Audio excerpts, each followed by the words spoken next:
Hello everybody out there, and welcome to another episode of the Talk That Talk Show with me, Barry Holmes.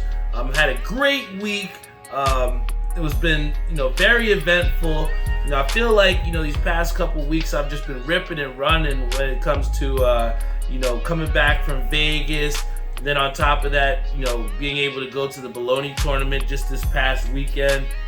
I just feel like, I've constantly been on the move, and, it's really had my schedule, up in the air most days. And, I just appreciate the times that I can really come here on the Talk That Talk show and just express just what's been going on in my life and just some of the things that I have reflections on, man. And, part of the reason why I'm able to come here each and every week is because I have the support of people like my boy Darius, who came to my house because he wanted to watch the show live. Or you have people like my sister, who's joining in on the Facebook live stream. People like my boy Say, who's constantly challenging me to stay consistent with the schedule.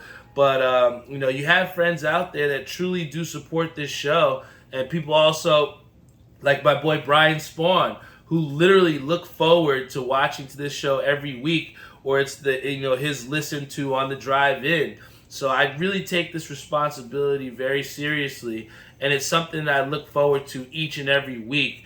Big shout out to my boy Tim Sikora on our Facebook live stream, and then also big shout out to my brother Kyrie Holmes. Tim says, "What up, B? Hope you've been good, brother." I've been excellent, man, and I can't wait to come here on the show and pretty much tell you what's been going on. But first things first.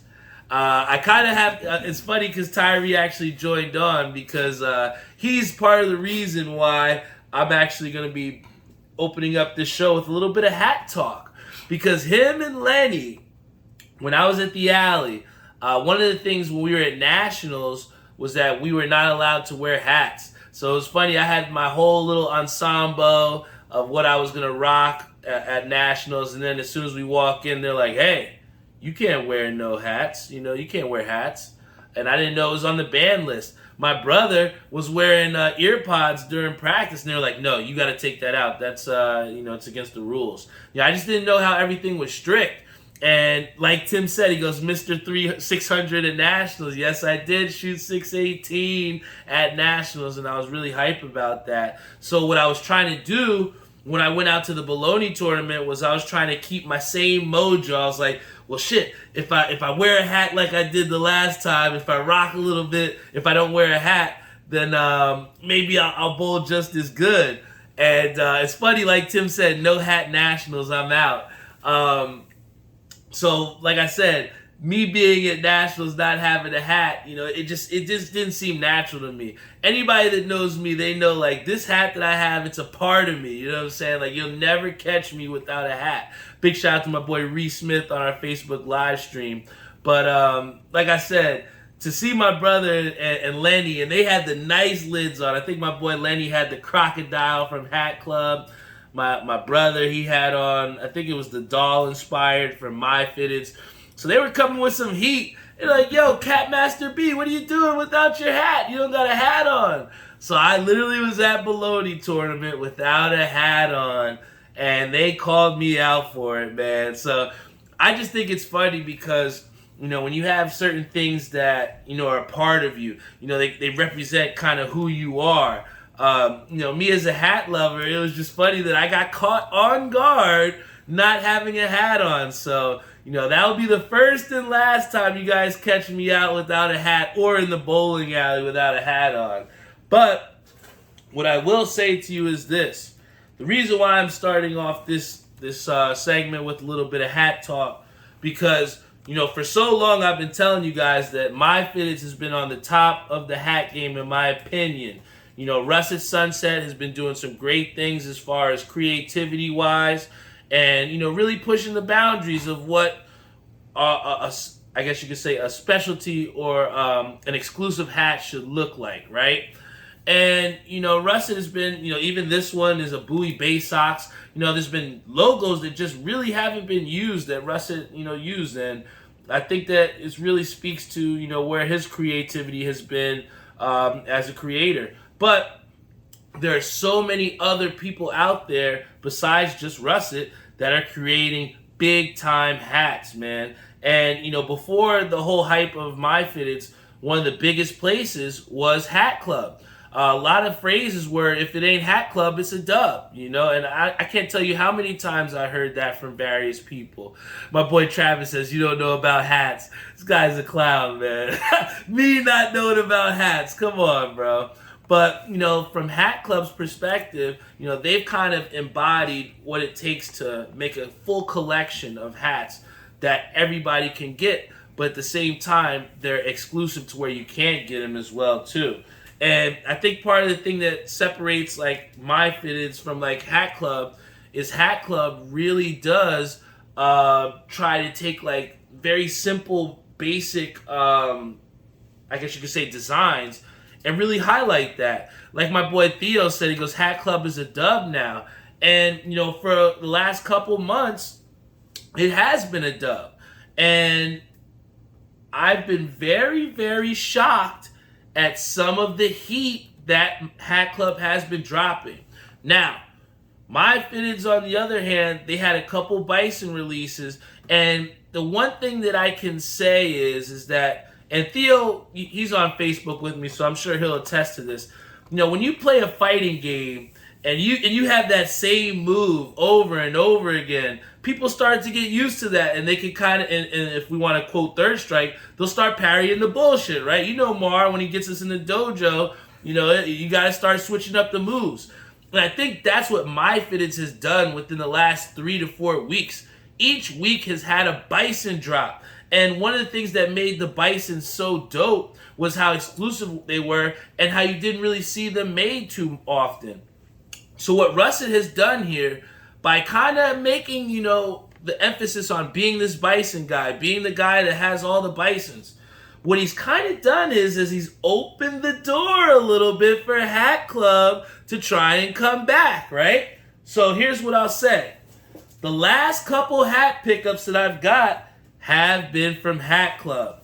And one of the things that I think that really makes Hat Club stand out is that in my fitteds perspective, they're constantly making this new heat. They're constantly making hats that you haven't seen before. But what Hat Club has is they have a bunch more years of experience on my fitteds that Hat Club that has, right? So what they've been able to do over these last couple drops is they've went into the vault, right? I talked before on this show about how I kind of wanted to go into the vault maybe for my next Talk That Talk show release, right? So sometimes when you have that depth of our catalog, right, you can go back in the vault and try and bring some old things back out to light, but at the same time put a little twist on it, right? So one of the things that I've seen is getting released again, and this is what we're saying about reaching back into the vault. But we see that Hat Club is going to be re-releasing the Hat Club Pink Lemonade, right? So this was my original one, right? This was the original pink lemonade that I had.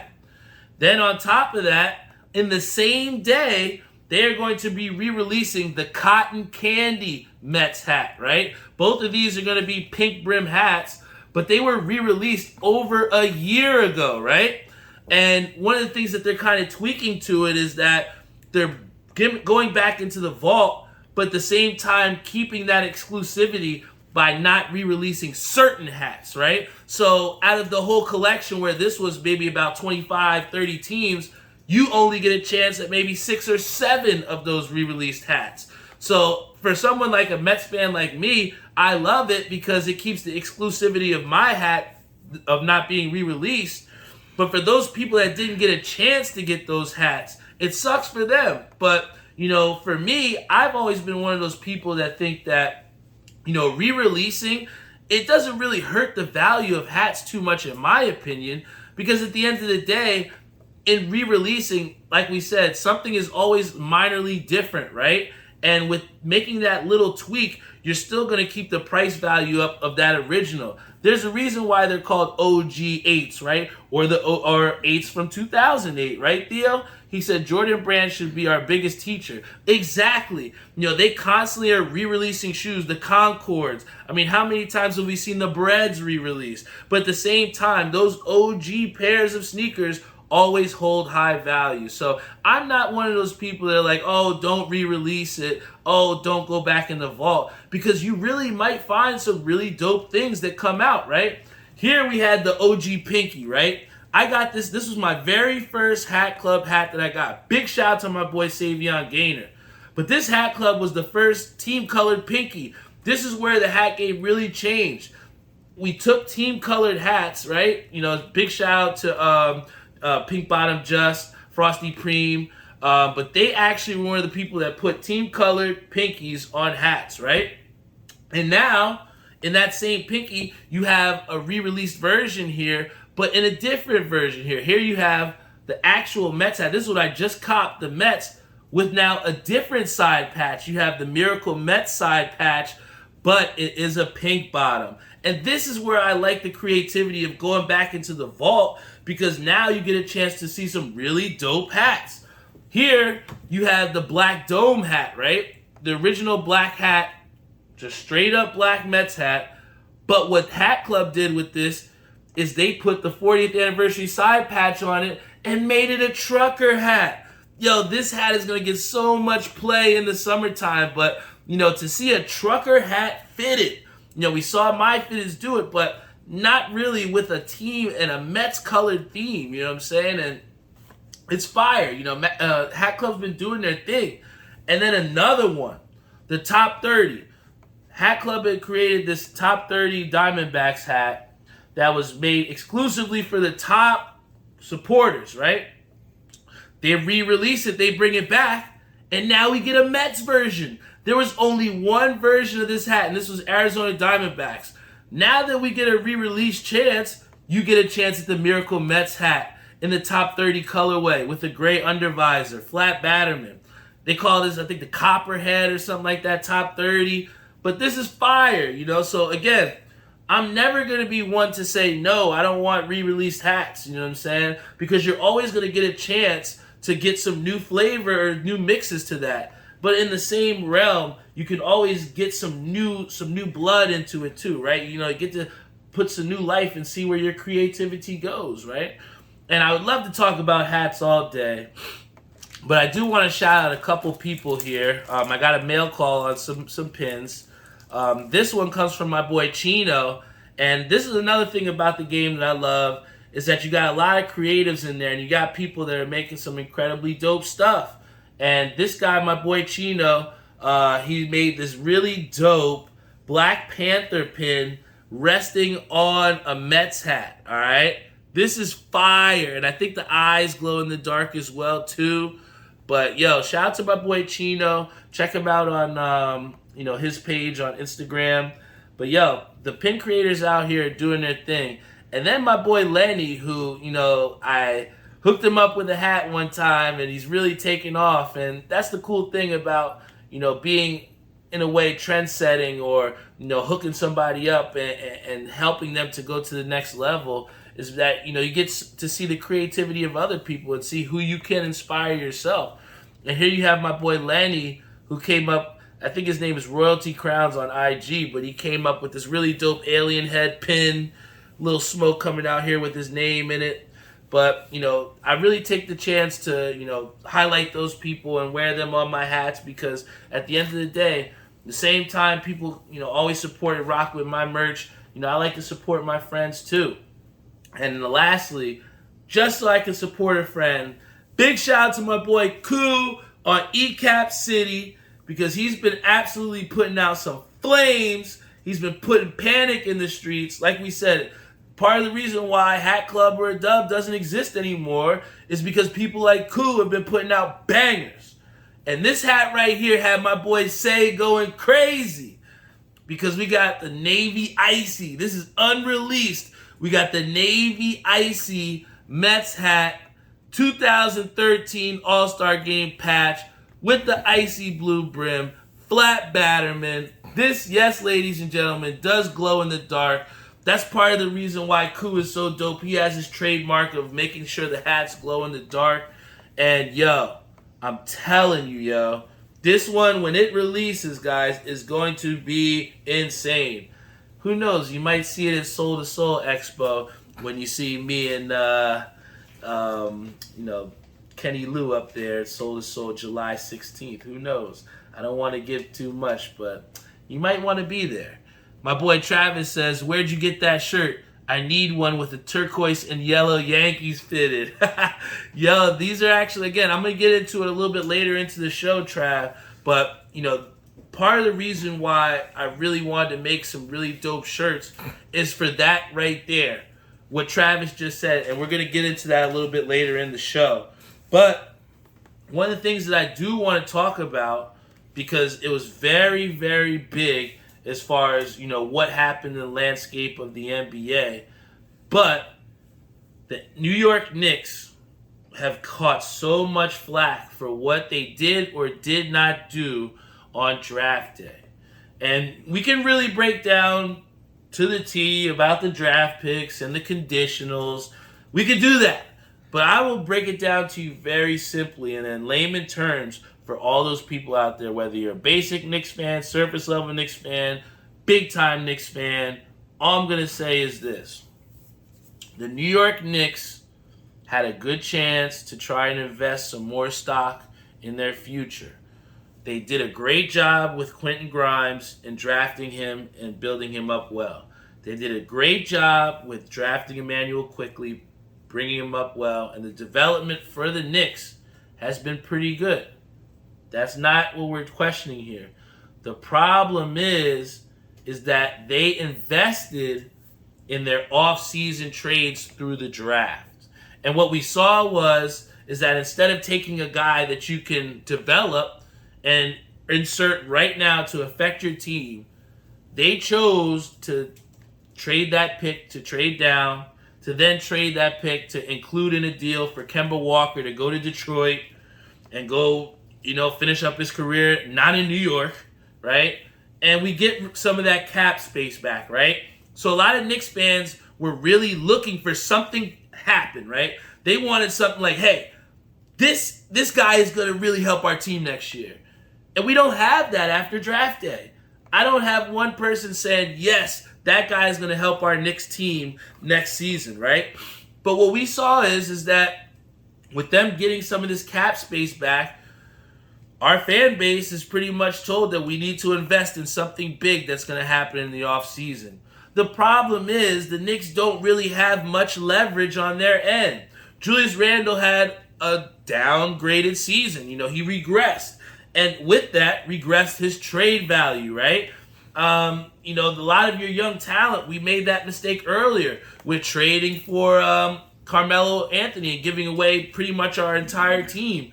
And we're still trying to rebuild that since then, right? So I think the Knicks are still being very cautious as far as trying to trade their youth and trying to trade their future. And I think that they're good in doing that because if you look at the Nets and you look at the Knicks, even though the Nets may have the big names, they're in a similar position because of the fact that their supporting cast is not there, right? And when it comes down to it, what you do in the draft is very important and it sets the tone for your offseason, for the training camp, for the regular season. And what we need to see from the New York Knicks is urgency. And draft day didn't really show us much urgency, in my opinion. Yes, it freed up cap space. Yes, we could maybe try and sign Jalen Brunson. And will we probably overpay for him? Yes. But the bottom line is Jalen Brunson is not going to save the New York Knickerbockers. We need more talent and we need some big moves to happen in New York.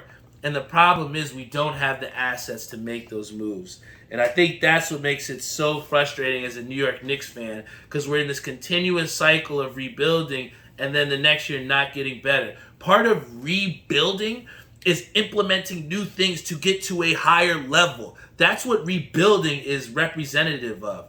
And what the Knicks are is in a cycle. They're in this cycle, and they can't get out of it because we keep spinning around the same direction, doing different things, but not elevating ourselves. Ransom, big shout out again to my boy Darius, because he told me that Ransom had one of the best albums, and I didn't believe him until I listened. But he said one thing in there that I really thought about, and I told my brother on the golf course. But he was saying, to do what you've never done, you got to do what you haven't done. You know what I'm saying? Like, you need to do different things. If you want different results, you got to move differently, right? And I think the Knicks are just continuously doing the same things, and that's why we're getting the same results. But I couldn't hop on this show. I know a lot of people were asking, how come Jeff didn't hop on it? Because we got to talk about this Kyrie Irving stuff, man, And I want to take it from the top. I know what the breaking news was, but I want to take it from the top.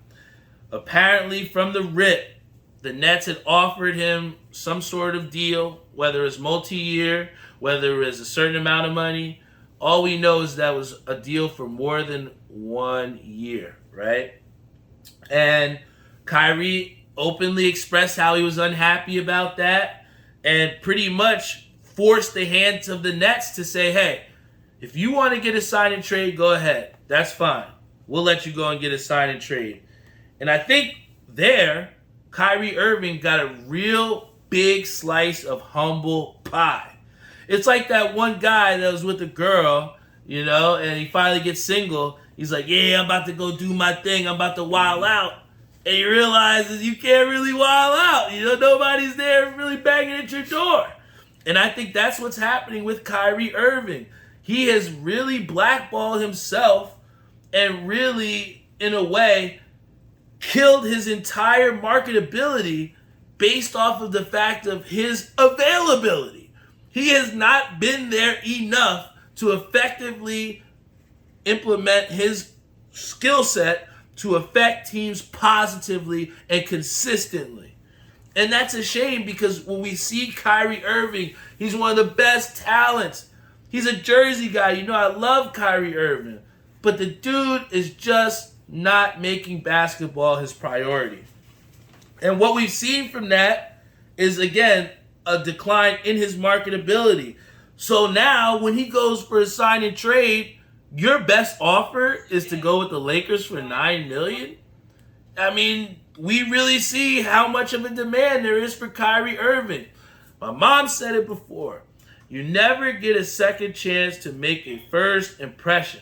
And our first impression of Kyrie Irving is that at times not at times, what he's shown us is that he cannot be selfless. He can't. He cannot be selfless, because if he was, he would have been able to affect his team more games than not. And what we've seen from Kyrie Irving is an inability to do so. So now, because he didn't see the options were that vast for him, he has to opt back in with the Brooklyn Nets. And now he's opted in. He's getting his $39 million or whatever you call it. But it still leaves a big gray area in many different parts of this season. Because let me tell you this, and this was a quote. I'm going to read it to you because this is crazy. Just think of yourself as an employee of a job, right? Just think of yourself as one of those. And this is what your review is of you. This is what someone as an executive said. They don't believe Irving is committed to doing what it takes to be on the floor every game for his teammates. Can you believe that if somebody tells you that you're not committed to winning games every single day to be with your team? That's the craziest thing. That at the bare minimum, they're not saying you can't make a jump shot. They're not saying, hey, you can't cross somebody up. They're not saying you're one of the best talents ever. They're saying you're not committed enough to be a good teammate. And that is fucking shitty. That's the worst thing that you can have. And what you've seen is the repercussions of showing your true character. There's a reason why PJ Tucker, people were banging down his door to give him 3 years, $30 million. It's because of the effort that he has shown at even a late stage of his career. He could have been getting the veterans minimum. But because of the character he's shown, because of the character and the ability and availability, he played hurt multiple times throughout his career in the postseason, and he's earned that respect from people, and he's earned that paycheck.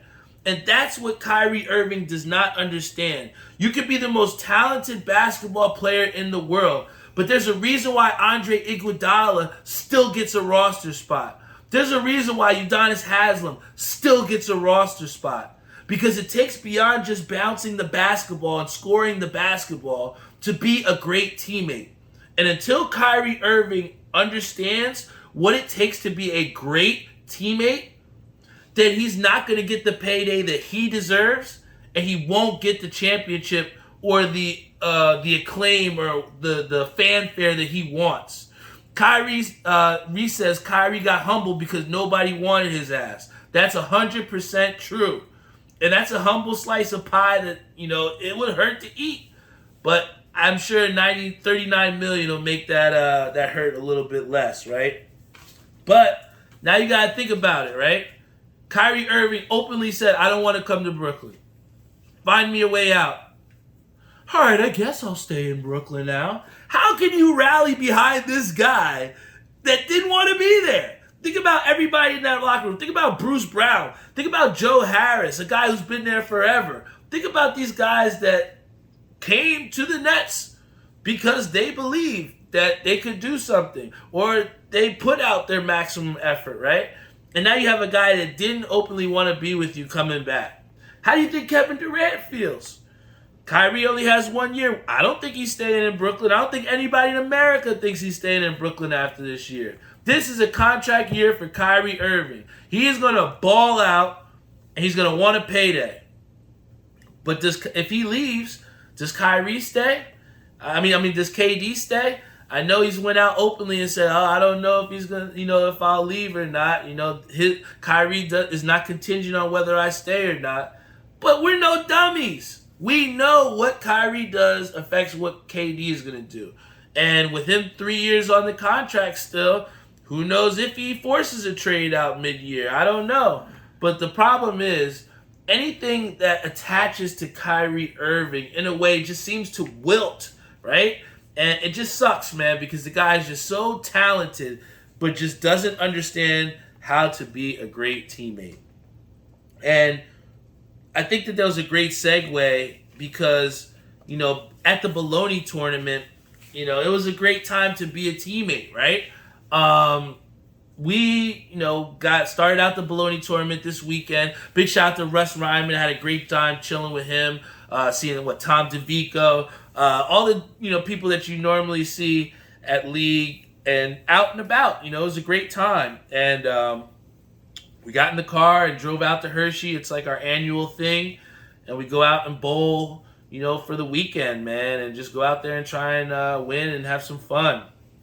And, it was a great time, man. We got to start out golfing. Me, my dad, my brother, it was his first year coming this year. So we got to kind of show him the ropes of what Bologna tournament's all about. Big shout out to my boy Brian Bloom on Facebook live stream as well, too. But got to really show him what we do at the Bologna tournament. And I thought it was dope because, after golfing, we really got to just go back to the room, relax, hit the pool up, and set ourselves up for the weekend. And, the first day of the weekend, I shot pretty decent. I was, doing the things that I thought I could do and wound up winning some bracket money. But, my teammates that I was bowling with might not have bowled their best. But I think part of the thing of being a good teammate is making sure it's not like, oh, look at me, man, I'm killing it. Y'all ass. You know what I'm saying? Like, I think being a good teammate is trying to uplift guys. Make sure they're locked in. Still trying to compete, fight. And the second day I humbled myself because, I did really well up until maybe the fifth or sixth game, the money games. And that sixth game, I did really terrible. I shot one of my worst games of the season. I shot a 125. But I was so proud of that 125. And I know that sounds crazy, but out of all the games all weekend, shooting 200 games, winning money, doing the things, I was just so happy with that 125 because, there were so many people in that 6th game that I saw quit. There was a lot of people that I saw in that 6th game that were tired, that just gave up. It was too hard, and even though I was missing shots, I was splitting, just bowling like ass. Like Chris Shank says here on our chat, you got to remember who you are. And I'm one of those people that's going to die on my shield, man. And, I just went out there and I just kept trying to fight. That last frame, I think I was working on 2 misses in a row. And I just straight up said, I was like, yo, I'm not giving up, man.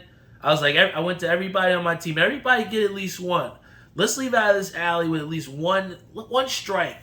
Let's go out with something positive, And I just saw everybody in that last frame just try and rise up, man. And everybody actually wound up getting a strike.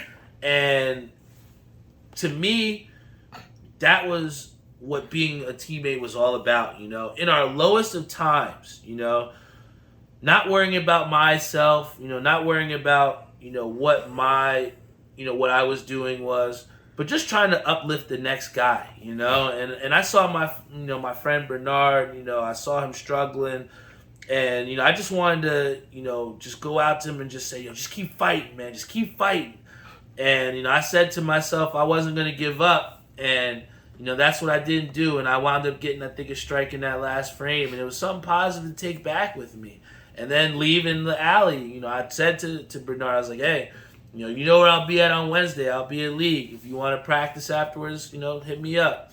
And I think that that's the next step for a lot of people is how do you deal with adversity? How do you deal with failure? What is your next step after you haven't got what you wanted? I was so upset because all month I wanted to get Bologna. You got to get 6 strikes in a row to get Bologna. And I've been going for about 5-6 years, and I didn't get Bologna, man. It sucked. It really sucked. And, to not, follow through with one of your goals, it just got to spark you to get hungrier, man. And I know that next year I'm going to, get it. And I'm going to fight until I can, man. And I think that, not giving up and not making sure that you stop is one of the things that makes us human beings and what makes us strong human beings and what separates strong individuals from weak individuals. And I'm happy to be strong, man, because I keep standing up. Every time you get knocked down, you got to get back up. And my boy Tim says, how was that drive home? And I'll tell you right now, guys, it was awful. Awful drive home. Not because of bowling. And this is the last story that I'll tell you before I get off the air. But in driving home, I was on 287. I was 25 minutes away from home. And then all of a sudden, it's dead stop traffic. I'm like, damn, I just bowled like ass. I just want to go home. And now we're in dead stop traffic, right? And it was crazy because I'm like, okay, maybe things will move. I don't know. I really didn't know what to think at the time, but I was just trying to stay positive.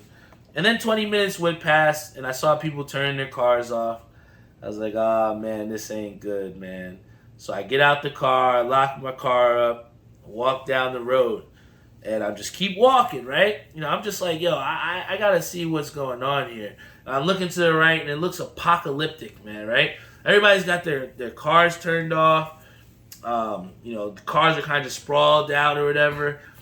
And I just keep walking. And then all of a sudden, as I'm walking up to see the trees are opening up a little bit, and you just see a big blazing fire, right? And I remember beforehand, it was crazy because I was seeing these fireworks popping off. And I'm like, yo, they're kind of low, though. I don't know. Maybe we're getting close to like a show or so. I don't know. But I keep walking up, and like I said, I'm getting there, and finally I get to the front of where all the stoppage is, and it's just a bunch of fire trucks. There's a bunch of things like literally just blocking everything. There's no passing through this. But they're just literally taking their water or whatever and just trying to put this truck out and put out what seems to be a fire that continues to grow in the forest or whatever. So I'm like, yo, it does not look like I'll be going home anytime soon, man. And I wound up talking to, I guess, some cop or whatever.